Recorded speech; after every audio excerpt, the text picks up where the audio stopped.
Ninong. Oh. Potato chips and ice cream. You know, you're just like my wife. She eats potato chips and ice cream whenever she's depressed. Actually, Ninong, hindi naman ako mahilig dito eh. Oo. Hindi lang ako nag-lunch at yan yung laman ng fridge ko. Ang gusto ko talaga, beer at mani. Talagang manang-mana ka sa papa mo. Puro panlalaki ang hilig, ha? O nga pala, Bong, mamayang hapon na ang launch ng Astig Energy Drink at hindi pwedeng mawala ka doon. Alam nyo, wala akong planong pumunta eh. Baka naman kaya mo kahit wala ako.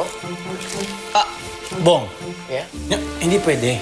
Bakit? Bong, kasi alam mo, ikaw ang presidente ng kumpanya. So, kailangan nandun ka dahil hahanapin ka ng mga tao.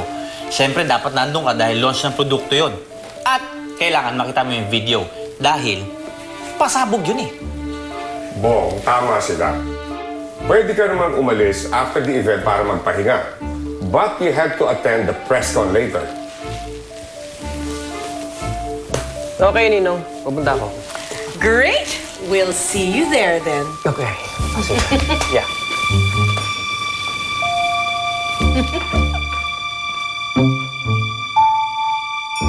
Ano kaya kung ganito? Maghanap na lang kayo ng isa pang wishy-wishy flower.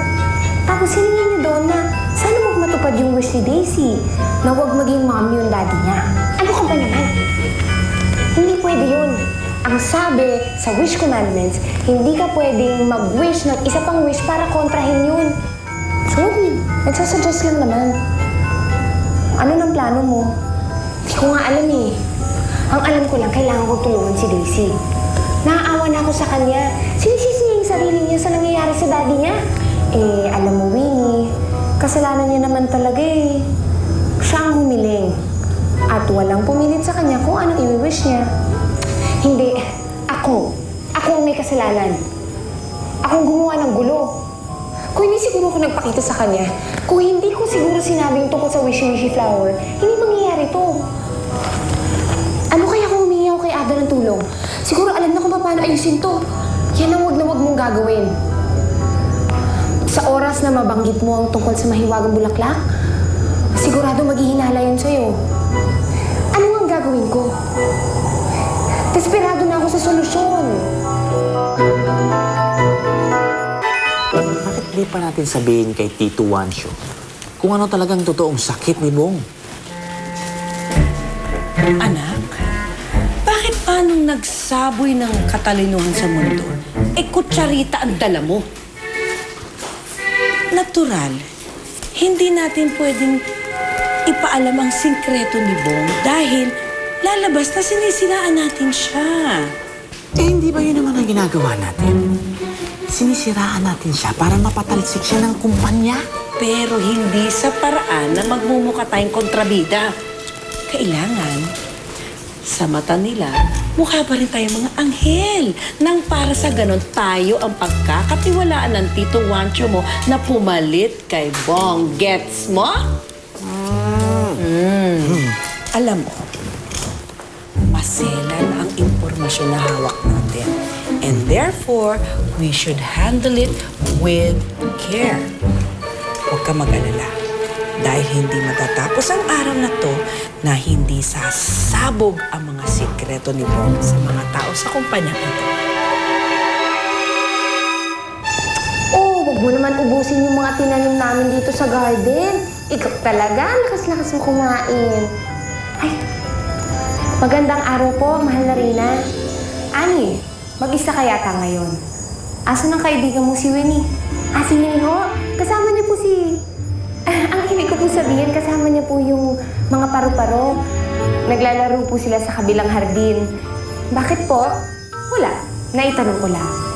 O siya, ako'y mauuna na. Ipagpatuloy niyo lang ang pagtatanim. Paalam po, mahal na Rina. Naku, munti ka na ako dun ah. Buti na lang. Hindi ko nasabi yung totoo.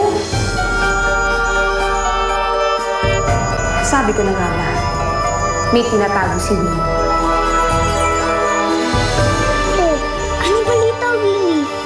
Alam mo na ba kung paano mapipigilan yung transformation ni Daddy? Hindi ko rin alam eh. Tinanong ko na lahat ng kaibigan ko pero hindi nila alam kung paano pipigilan yung wish mo. Oh, ba't ka malungkot? Alam mo, ayoko ng ganyan. Kasi pag sad ka, nagiging sad din ako. Aawa na kasi ako kay Daddy. Nakikita ko nahihirapan siya sa nangyayari sa kanya. Isipin mo na lang yung bright side. Magkakamami ka na. Hindi ba yun naman yung matagal mo nang pinapangarap? Oo nga, gusto ko. Pero naawa talaga ako kay Daddy. Alam ko na. Kung gusto mo, mag-adventure na lang ulit tayo. Para naman makalimutan mo kahit sandali ang problema mo. Gusto mo pumunta ulit tayo sa Luneta? O kaya naman sa Tagaytay? Pasensya na, Winnie. Mas gusto ko dito muna sa bahay. Gusto kong hintayin si Daddy makauwi.